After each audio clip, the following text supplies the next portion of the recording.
All right, good evening, everyone. I've got 7 o'clock. Today is Monday, October 9th, 2023. I'd like to call this meeting of the Committee of the Whole to order. Before we get into our agenda this evening, I wonder if folks will join me in observing a moment of silence for the people of Israel after the attacks this weekend, and join me in a prayer or a call or an acknowledgement for peace in the Middle East and across the world.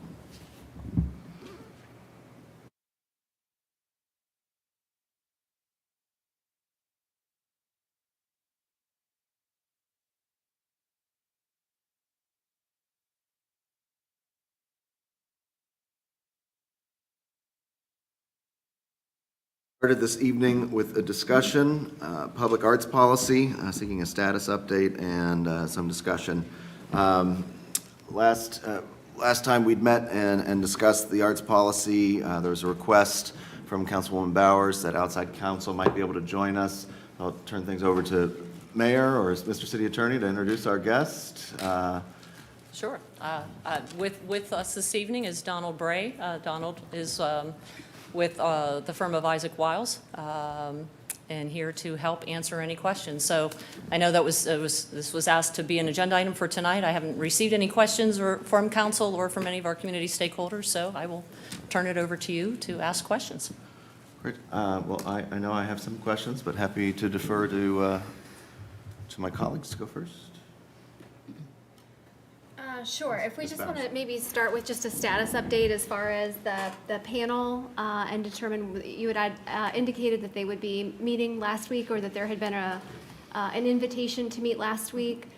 So I think just starting off with the 7 identified members, have they accepted the appointment to the panel, and when is the first scheduled meeting if it did not occur last week? Unfortunately, by the time everybody got back as to their availability, it was too late to meet last week, so we're meeting this week instead. There's a meeting invite going out. All 7 had accepted, and then last week after council meeting, I received an email from one of the members who stated that she had some family obligations unexpectedly that had come up. And would not be able to serve. That's Sharon Isringhausen. So we'll be going forward with the 6 who have committed. Okay. We're meeting Thursday. Thank you, Mr. Attorney. Mr. City Attorney. And I noted, just from a process perspective, that there was an indication in the executive order that it would, the panel would follow all of its obligations pursuant to the Ohio Public Records Act. Will there be minutes being taken? How will Sure. that? I'm going to actually let Mr. Bry respond to these questions, because my role in this, it will be simply at the first meeting to welcome everybody and thank them for participating, and then I will be out of the process, and Mr. Bry will be able to speak to what the process is. Yeah, technically, the advisory panel is not a public body. Nonetheless, the advice, and my understanding is the practice will be to proceed with public meetings with public records as if they were a public body. In other words, they're going to do more than they're legally required to do in terms of making sure that the public is invited, knows about the meetings, is available to have input and hear what's going on. I would anticipate that there will be minutes. It's kind of hard to benefit from an advisory panel if you don't know what their advice is and if it hasn't been recorded in a timely fashion. As a advisory panel and not a public body, there are no particular rules other than the default rules of Robert's rules that would apply to an association. And I would anticipate, I don't know, I'm not a member, but I do know that my partner, Aaron Glasgow, will be there and help the members of the advisory panel to the extent they have questions on procedure. Obviously, their advice is whatever they think is appropriate. And would there be any? You indicated that minutes would be appropriate. Would that be something that you would like support from council office for? The clerk of council has offered to take the minutes for us. Okay. And if there's some unavailability there, we can work around that, Jeremy. We'll work with you. Okay. I saw the look on your face. It's fine. We'll figure it. So the meeting is Thursday at, 6 PM.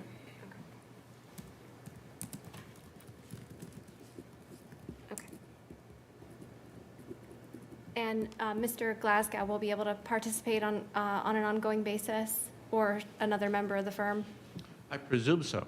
I haven't had those conversations, but I think if it would be useful to the panel for a member of our firm to be there, I certainly we are ready, able, and willing to serve. And I will add, based on the conversations that Mr. Malarski and I have had with Mr. Glasgow, he would be participating in all of those conversations, again, to make sure that process is followed and to respond to any questions that the panel may have with regard to legal compliance. And Mr. Bray, there's been an indication that the recommended policy would be developed by the end of the month. Could you talk to us a little bit about the process of how the panel will develop the policy and then where it would go after that? Well, I really can't because I don't know about the deadline. I don't know what they plan to do. My understanding is that as an advisory panel, what they would be doing is advising the executive body, the Director of Parks and Recreation, perhaps the mayor, in terms of developing a policy. No doubt council will be kept fully informed, and to the extent any legislation is necessary, that would be a council role. The executive has no authority to legislate anymore. The legislature has authority to be executive or administrative. But you know, there is still a good cooperation that's necessary to make sure that everything works for the good of the government and community of Gahanna. Thank you so much. I appreciate that. Thank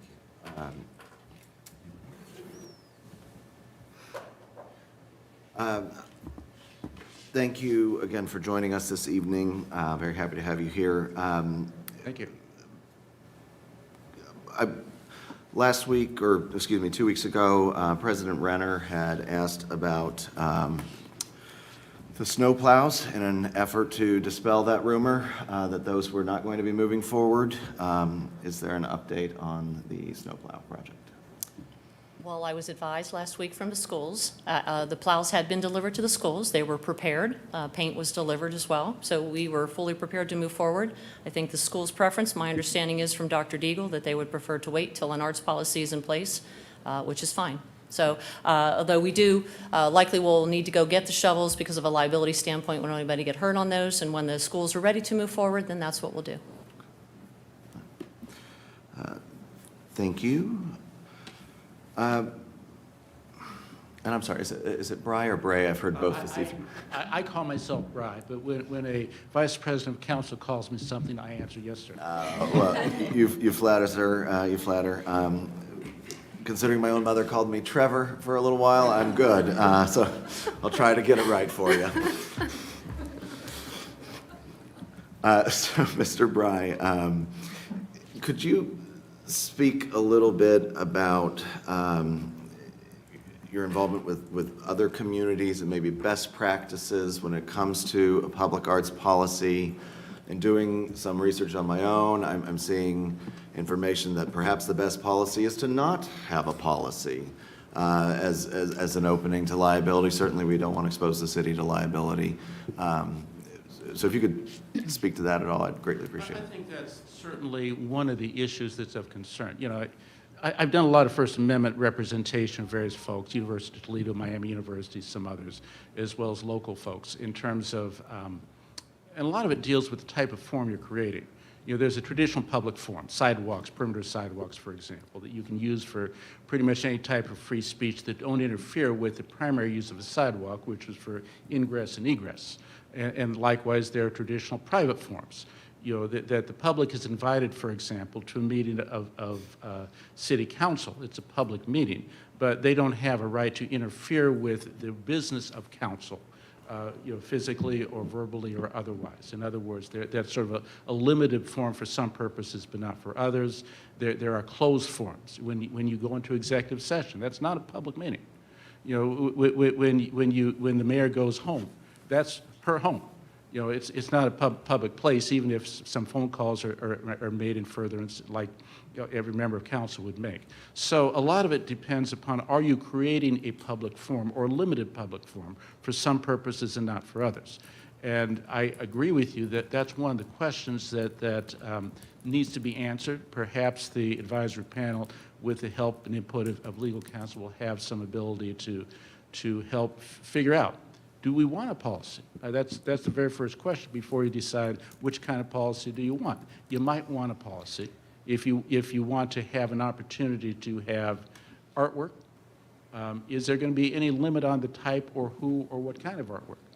Are you going to limit it, for example, to public school artwork? Or are you going to open it up to other types of forms?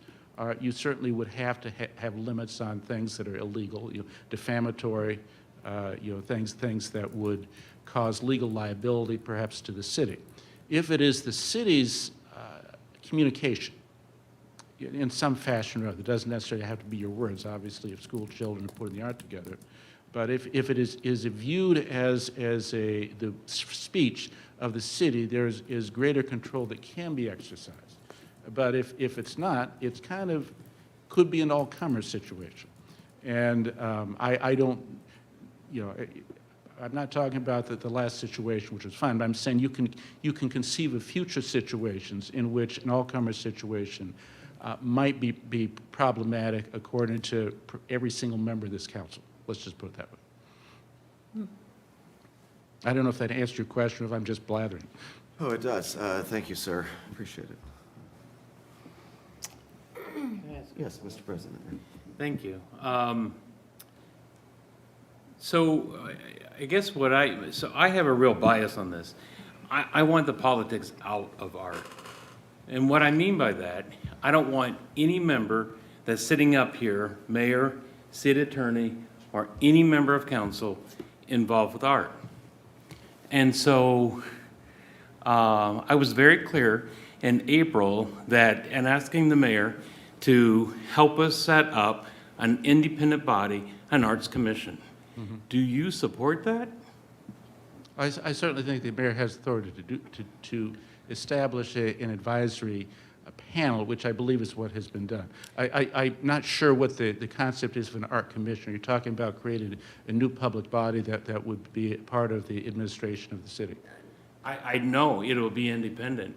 But what if this advisory panel or task force, whatever, actually came and said, you know what, we don't want to do it this way. We want to do it with a independent commission, which, Mayor, I think you support. Yes. So could that be an outcome? Certainly, an advisory panel can advise anything they believe is appropriate to advise. Right. So if you mean an outcome in terms, could they say this is what we want to do, they could do that.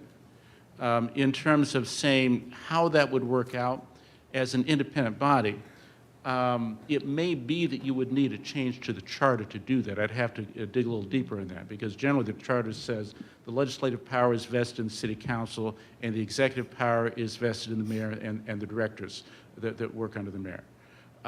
So if you're talking about executive power vested in somebody other than, or administrative power vested in somebody other than an elected official or those appointed by the elected official, I would have to look at the charter, but normally that's not something that would be consistent with the sort of scheme of government that Gahanna is operating pursuant to its charter. Well, that's interesting, and thank you for that, because that's the first time I've heard anybody mention that charter might. You can charter be change might- independent as long as you're not exercising governmental authority. Yeah. In other words, you could have an independent commission that does whatever they want to do, except they're not exercising governmental power. But if you're talking about an independent commission that is part of the sovereign authority of the city of Gahanna, that's a public office. And I think there are limits to creating elected public offices or autonomous public offices in the charter. Oh, sorry, no, Mrs. McGregor, please. It sounds like what you're saying is it's going to I think that the members would have to be, somebody's going to have the authority, an elected official would have to have authority over this body. Maybe it's split, but an example of that not happening is the post office. We talked with Pat Teaberry one time, and when he was in Congress, and he said the post office is quasi-governmental authority with little or no oversight. They're just autonomous. They can do whatever they want, and they're not responsible to any elected official. And so then that's a problem. And it seems like this would almost sort of, not to that scale of the post office, but it would be, they couldn't be without elected official oversight, it seems like to me. I think that's right. Yeah, and even in terms of federal government, there's a lot of that in the federal government, much more so than the state and local government.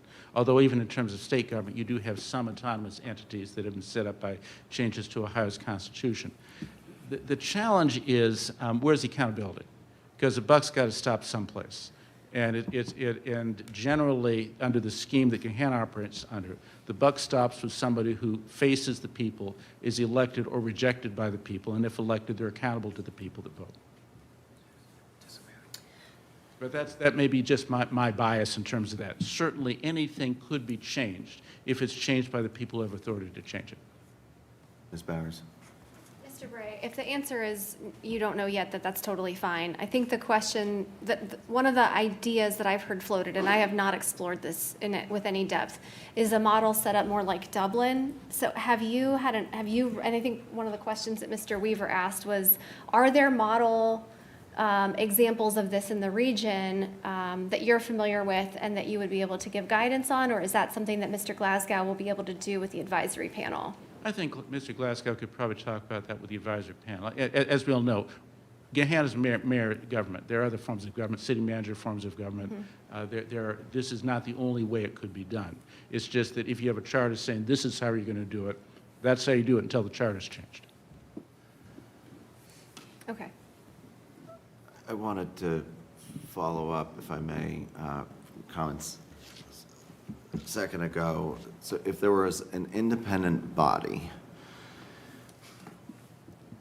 that we as a city could say, here is a public space, we would like this to have art on it, go forth.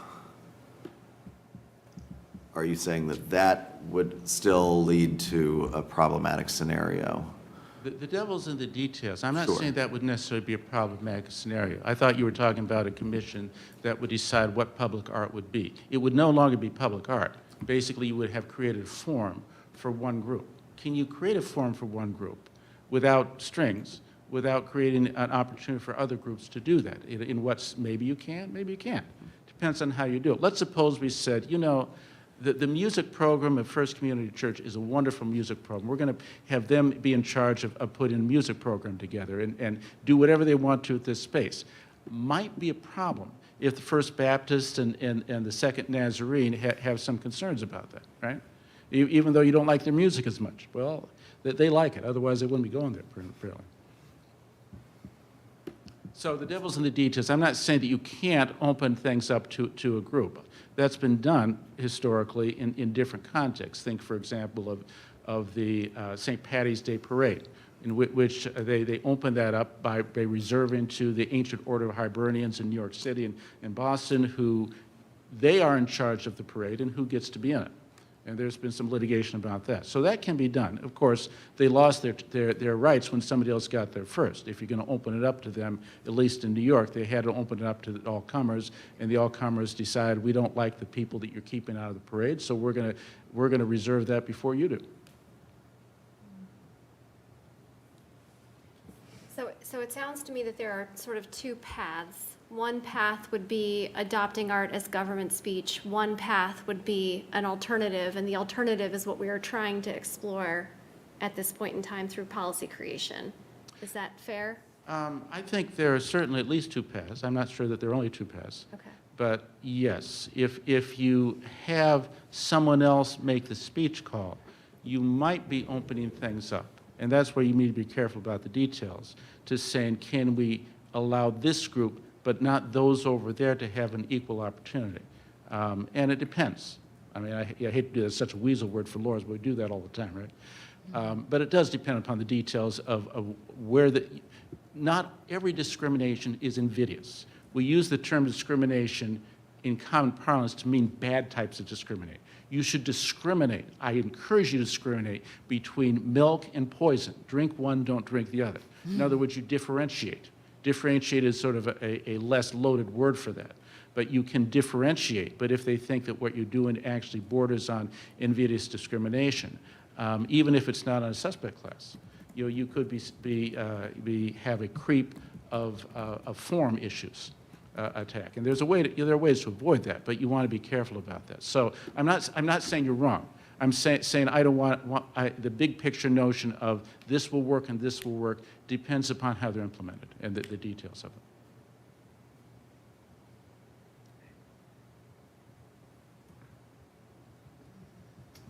Anything further from, yes, Ms. Padova?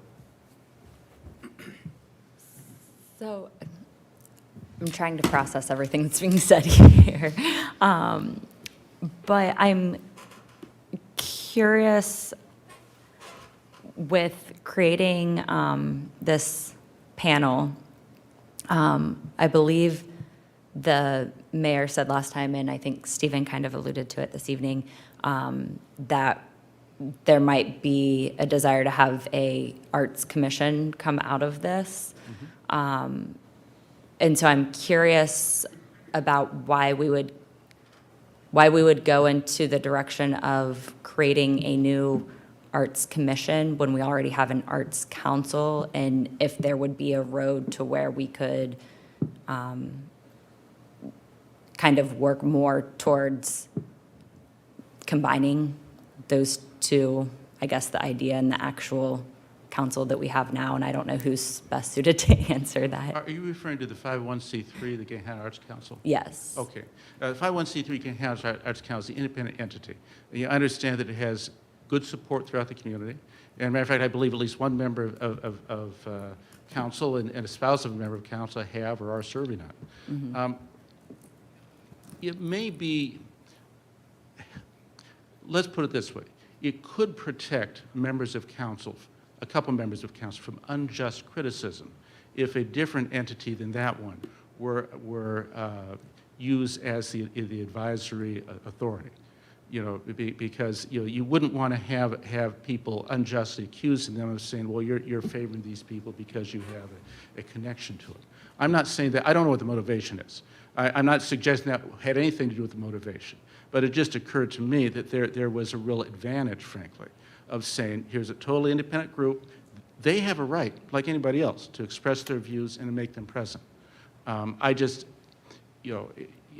if you're talking about giving them the governmental pencil as opposed to being an advisor group, they are an advisor group.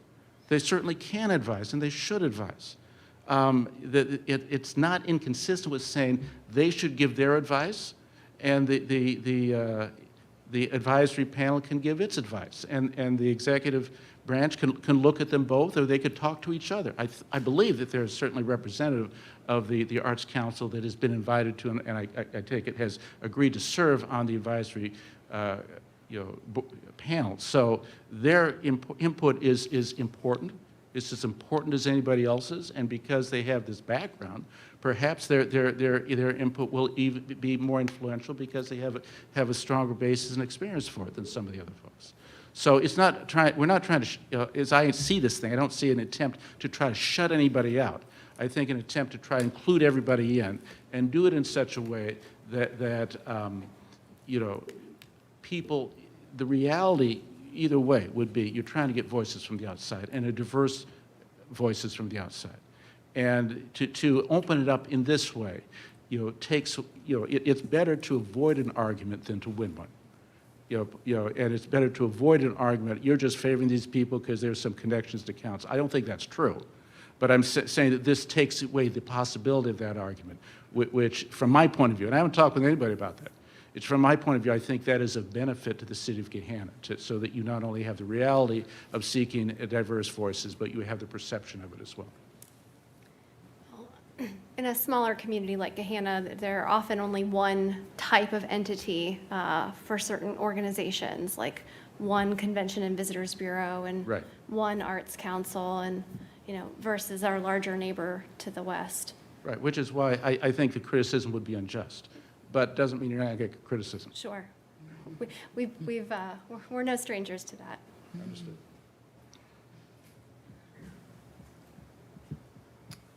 Anything further? Well, thank you, Mr. Bry. Thank you for being with us this evening. Appreciate your time and your expertise. Thank you. All right. Next up, items from council office. We have a resolution recognizing October 2023 as Pregnancy and Infant Loss Awareness Month in the city of Gahanna. For this, I will turn things over to Ms. Padova. Thank you so much. So I'm bringing this resolution forward to raise awareness of something that many people don't often hear about. For some reason, it is taboo to tell people about pregnancy until it's considered safe. However, 1 in 4 pregnancies do end in loss, and many of the people who experience this loss haven't told friends or families, which mean that they are kind of left to just grieve alone. So my goal in bringing this forward is to let those families know that they're not alone. This resolution also recognizes infant loss, which is, I think we can all agree, a tragedy no matter how much family support or how much support a family has. So if there are any questions, I'm happy to answer, but otherwise I would like this to go on consent agenda for next week. Okay. Thank you, Ms. Padova. Any questions, comments from colleagues?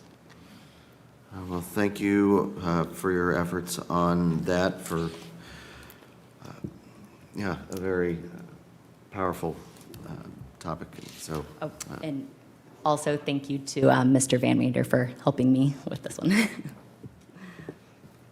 all right. Well, without objection, we'll put that on consent for next week. All right, thank you. Next up, the ordinance 71-2023, an ordinance adopting Chapter 737 of the Gahanna Codified Ordinances to establish the Tobacco Products Sales Licensing Program. Back to you, Ms. Padova. So over the last year, as most of you all know, we've had visitors from Tobacco 21 as well as Franklin County Public Health Department to educate us on the increasing number of adolescent tobacco use. So we've seen multiple cities in Central Ohio take action on this by utilizing the services of the Franklin County Public Health Department to enforce a tobacco retail licensing program. Hilliard, Whitehall, Reynoldsburg, and then most recently Grandview are just a few of the cities that we have reviewed.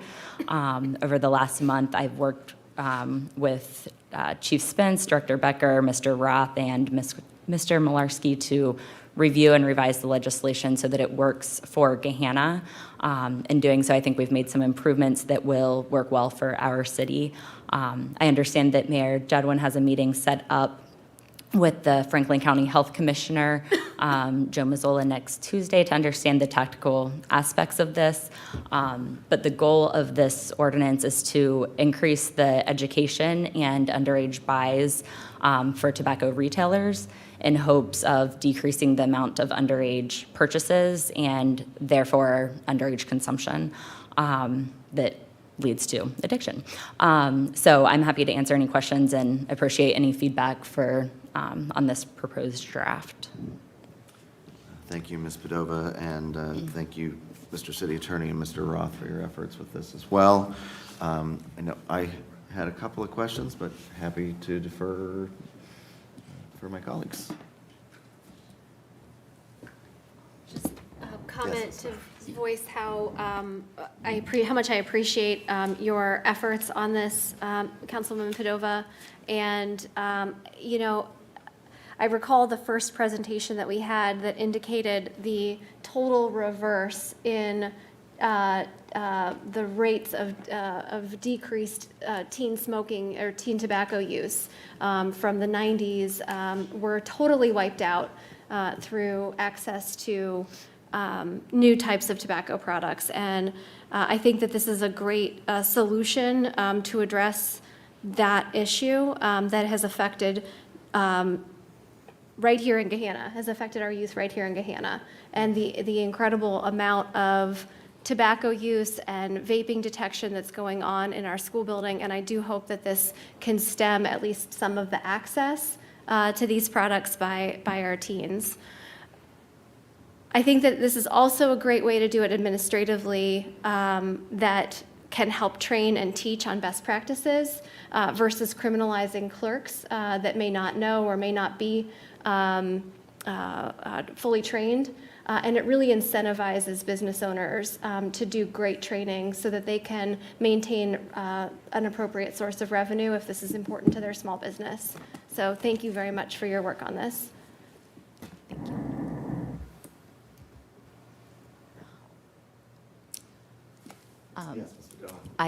I did want to address, there was one question about the date in this draft being March 1st. I have reached out to Franklin County Public Health to understand, once this is passed, assuming that this gets passed, what that timeframe would look like so that then we can make sure the date in there is correct. But until we have this on for first reading and second reading, that date would vary a bit, so. Thank you for that, yeah. Madam Mayor. Sure, thank you. And thank you, Ms. Padova. I know this has been something that has been a passion of yours for the last year to be working on. And I know we've had multiple presentations from Franklin County Public Health here with statistics with regard to the impacts of tobacco on youth, et cetera. I will be honest, I have not had a chance to read this because I got the legislation Friday afternoon and we've been in budget meetings. So I haven't had a chance to take a look through the proposed legislation and ordinance, and I don't believe my staff has either yet. So we will go ahead and do that.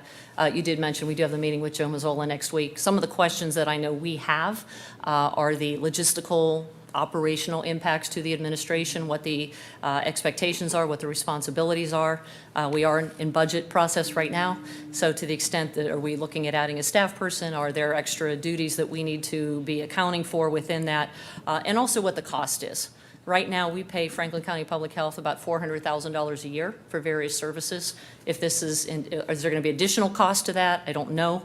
That's one thing that we have not had the conversation about while they have been here. I don't know if you have had that conversation with them, but that was part of the reason for meeting with Mr. Mazzola next week, is to truly, really understand what the actual implementation of the legislation is in terms of the administrative staff and our day-to-day operations, and certainly budgetary. So just with that, I'm happy, we're meeting with him next week. I'd be happy to include you in that invitation as well. And then I think we'll be able, once we have that meeting and have an opportunity to go through this, our staff and I will have better opportunity to provide some more informed questions or insight into the ordinance. Thank you, Madam Mayor. Mr. City Attorney. Thank you. There were just a couple of things I wanted to point out.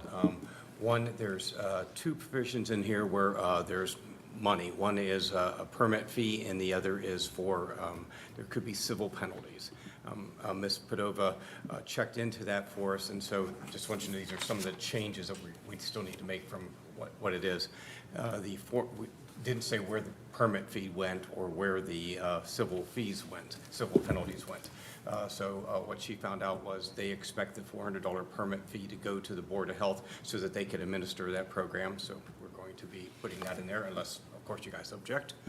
And the other is they said that the civil penalties, if issued, would be 80-20, 80 to the city, 20 to the board. Is that correct? So those were two things that we were going to add to clarify what would happen with the money.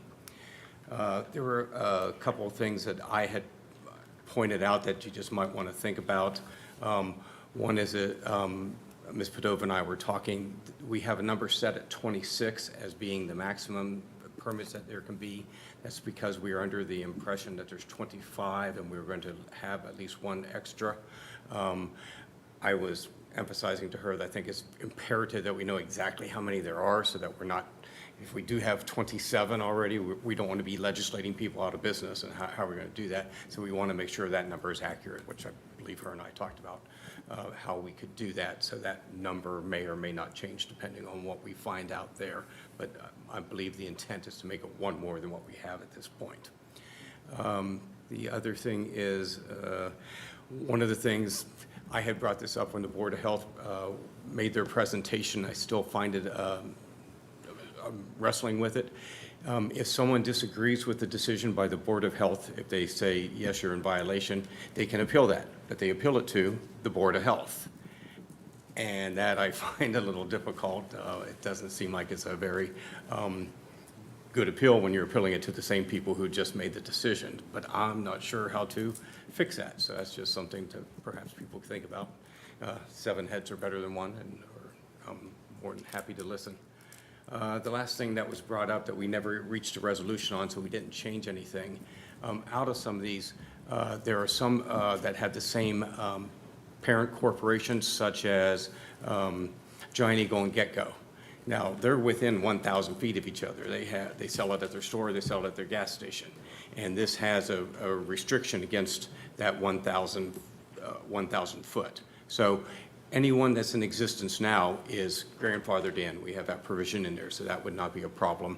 The only time it would be a problem is if someone else, another Giant Eagle, wanted to go up somewhere with a Get-Go, they would not be able to do it unless we put in a provision that says, unless they're owned by the same parent company or something along those language. Those were the kind of things we had thrown out as some ideas, some things we think need fleshed out a little bit. So just wanted to point those out. Can I ask Yeah. a question? If I'm just kind of looking through this, and you just said, did I hear you correctly, that the fees collected go to Franklin County Public Health? The $400 permit fee. So just, does Franklin County Public Health need to review and approve this ordinance first? If this places obligations and responsibilities on them, do they need to review and approve this first before this could be voted on by this council? Or are we voting on an ordinance, you voting on an ordinance, that they haven't seen or approved themselves yet? Is there, and maybe that's a question for Mr. Mazzola next week. I'm just curious, after hearing you mention that, it came to mind. Yeah, I mean, we can vote and put in anything we want, but whether or not they want to be part of it, that would be up to them, so. I think one of my goals in doing this was to keep it as similar to other communities as possible with the fees, the implications, and that was what was recommended to us by Franklin County Public Health when they were there, to make it easier for them to keep everyone straight. So in that regard, I think that this is very similar to the other communities, so I don't think that there would be anything in here that they would really bat an eye at, but Sure, but just we do. procedurally, Yeah, would they have to review and approve that first before this would come before this body? So, I'm not sure if they have to, but I think that we do need to have them I'm trying to review think it. back. I Yeah. think they had to sign off on it because they would have to. We cannot impose restrictions on them, say, you guys now have to do this because we said you have to. So, yeah, I think they would have to do that. And to your question, I believe that the fees that they pay to get the license is what pays for the program. That was my understanding, unless I misinterpreted and that would be a question that I would. So I don't think that it would cost the city anything more. I think that the retailers would be paying for that, so, but always good to confirm that. Thank you for the question, Mayor. I did have a couple of questions. Oh, sorry, Mr. Schnetzer. Sure, thank you, Mr. Chair. I'm not sure who's most qualified to answer this question, but with regard to the license required and the transferability of a license, back to Mr. City Attorney's comment about the intent of this legislation being the existing number of retailers plus one more license, it just kind of occurred to me that by constraining the number of licenses, are we perhaps creating a situation almost like the New York taxi medallions, where these things are worth like $500,000 a piece? And I don't know if there's, and again, I want to be completely clear, I'm not necessarily sympathetic to the business, this kind of line of work, right? But, you know, having studied economics, I know that kind of anytime you start to constrain supply, you know, the value tends to go up. And so I was just curious if anyone has any thoughts on that, or any historical, you know, precedent where this has been implemented and maybe we're having some unintended consequences for something like that. It would be like a liquor license. There's sort of a private market for liquor licenses too. Is that how it works? Yeah. It is like liquor license, yes. So there is precedent, I guess, in what we see with liquor licensing, and it seems to have worked itself out. And liquor license can be expanded. There's a limited number, but the liquor commission can give more to a certain area if, under certain circumstances. There's nothing in it. As a matter of fact, I think we specifically mentioned that mayor and city council can expand that number if they feel it's appropriate, so. But I guess if someone were to be granted one of these licenses, I guess would this legislation permit them to transfer it privately and then ultimately transfer it at what would then be the fair market value, with us, the government, constraining the supply and therefore inflating the price, making the license itself a profit center? That's kind of what I'm getting at. Possibly. Is the scenario as to what would happen if we did this, but whether it's good or bad, that's. So I guess the knock-on question is do we really care how many licenses there are? I mean, the market is the market. Yeah, I think we do care. I mean, assuming they follow all these protocols, do we really, I mean, that's kind of what I'm getting at is, Yeah. assuming they pay the fee to the county, they receive the checks that they're, well, the compliance checks from the county, Yeah, does it necessarily matter? yeah. It does to me. I want it, whatever the retail markets are, and I think it's actually good advice to make sure we're very clear and we understand what that number is, but then we lock it in at that. Okay. One of the things that we definitely talked about is when Columbus's legislation, or its law, actually becomes enacted in February of next year, you know, what's going to happen in the suburbs? There's going to be like this tsunami of all these entities coming out to all the suburbs. So we want to definitely protect Gahanna. Okay.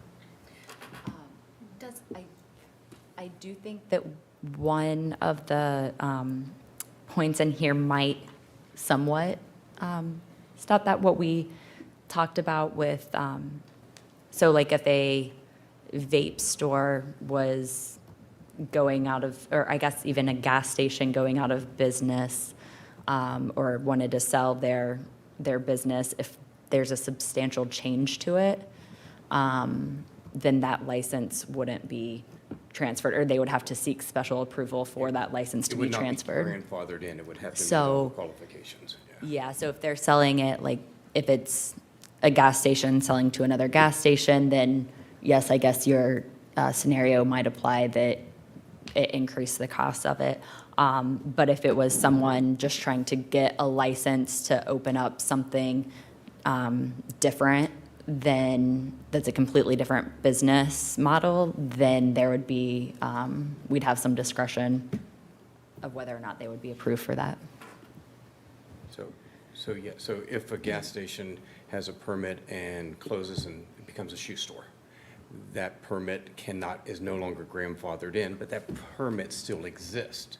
So someone else can use that permit, but they have to fall within all these qualifications. Can't be within 1,000 feet of another one. Can't be within certain, can't remember the distance of a youth-oriented facility. It has to fall under all those conditions for that, to use that permit.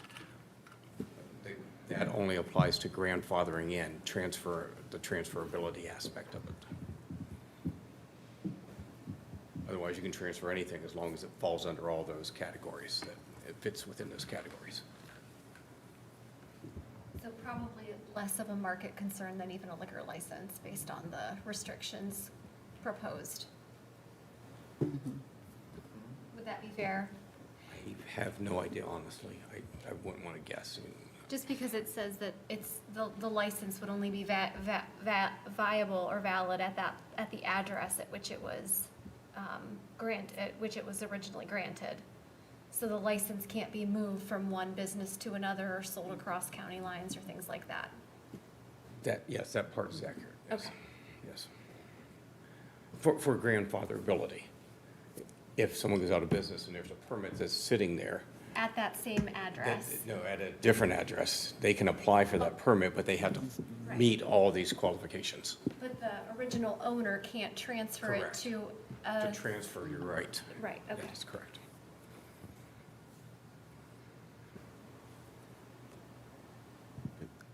I do have a question. Yes, Mr. Renner. So, interesting, somebody just, texted this, and this is a very interesting question.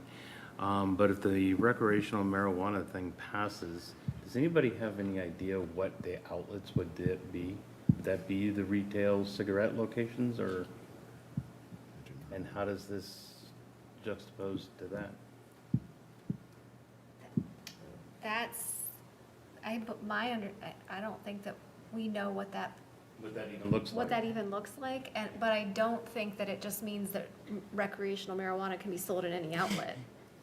Right, there's going to No. be restrictions I- on it, Yeah. and those restrictions would govern, but I do not believe it would fall under here. Okay. But again, I don't know what that's going to look like, but my guess is it probably would not fall under here. Understood. Thank you. I mean, to state the obvious, the chapter, or the name, the title of this chapter is Tobacco Product Sales.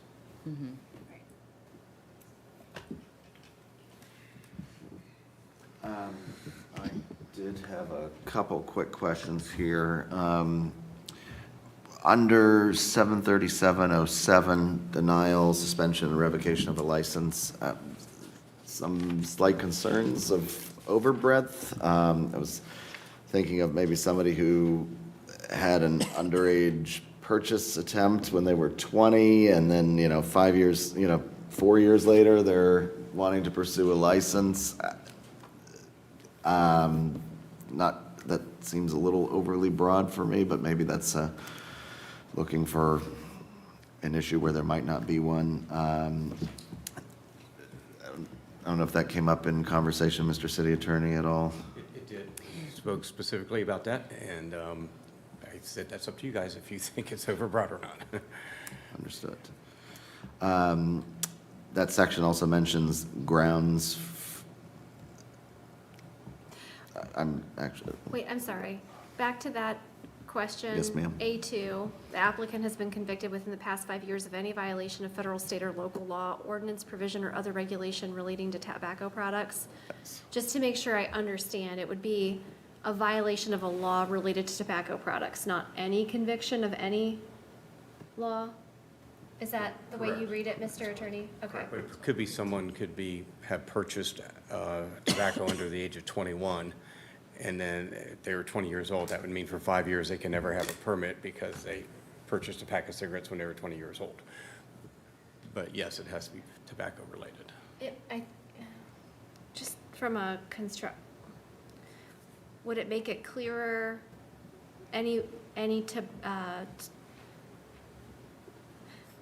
maybe to put the modifier further up in the sentence, just to make it more clear that we're talking about violations of tobacco-related federal, state, or local laws?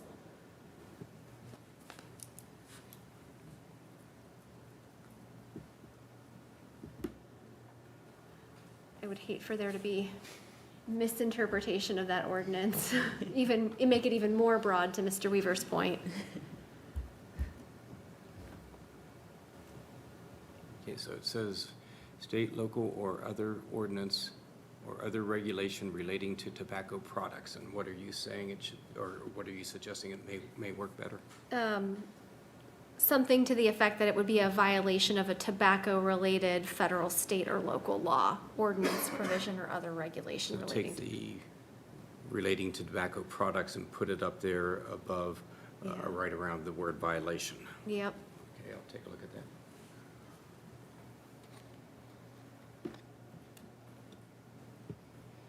So the application would be granted to the business owner, not necessarily to an employee of the business. So I would imagine that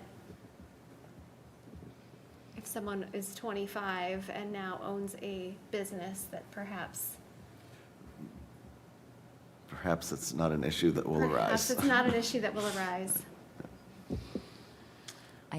I could see this, maybe if, like, a child is taking over their parents' business, but I still think it's pretty unlikely, and I don't know, maybe, it's not a hill that I'm going to die on, but I think that 5 years isn't too long.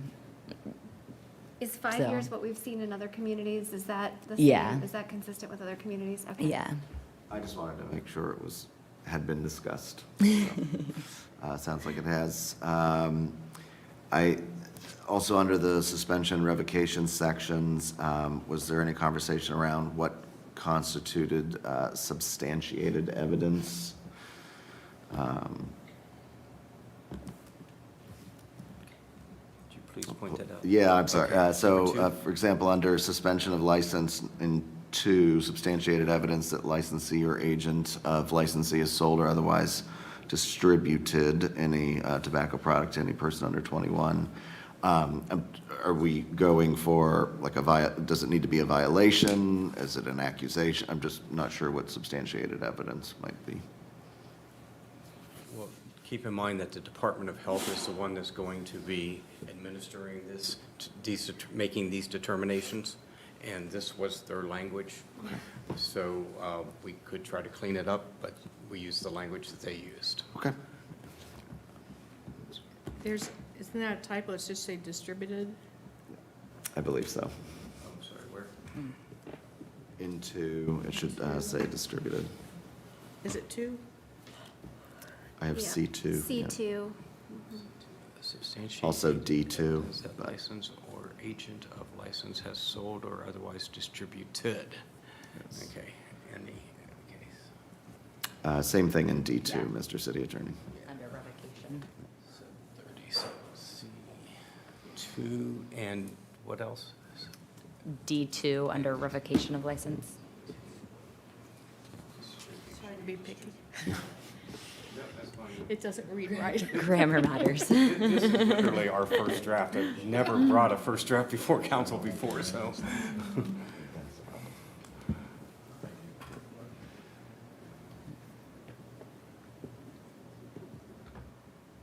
Those were my questions. I think it sounds like we have some outstanding questions that we're going to take a little more looking at or digging into. So I guess I'll ask, what is the will of council? Do we want to put it on for first and have it come back? Or would we prefer an alternative schedule? I think it needs to come back, it would be my. Yeah. Yeah. You are. If you think that the conversations can happen and Franklin County Public Health will be satisfied. Yeah, I think with already having a meeting planned for next week, that would be before the next committee of the whole, so we could discuss it. If we need to push it back more after that, we can, but Yep. I So think I'll just that would speak up clarify. here. I think just in the sake of having clean legislation so that we're not amending this thing 15 times or whatever, my preference would be we get as clean of a version as we can from the city attorney's office. We get some feedback from the administration before we introduce it for first reading. I've just seen how, things like this, when we're creating new legislation out of whole cloth, can sometimes get a bit, I guess for lack of a better word, cumbersome, and we have multiple amendments, and I don't know, I just think for the sake of having clean legislation, maybe we bring it back for next committee. I would say this is our first draft. It's not even a second draft, so it's not raw because we had a lot to work with, but there's things like misspelling that word we missed. When does Columbus's legislation go into effect? I believe February. Okay. So my we can memory pass serves by the me. end of the year. Yeah, Okay. do that easily. Why don't we leave it at, come back to committee in 2 weeks? Sounds good. Work for everybody? Any other business for the committee of the whole before we adjourn? All right, we are adjourned, folks. Have a good evening.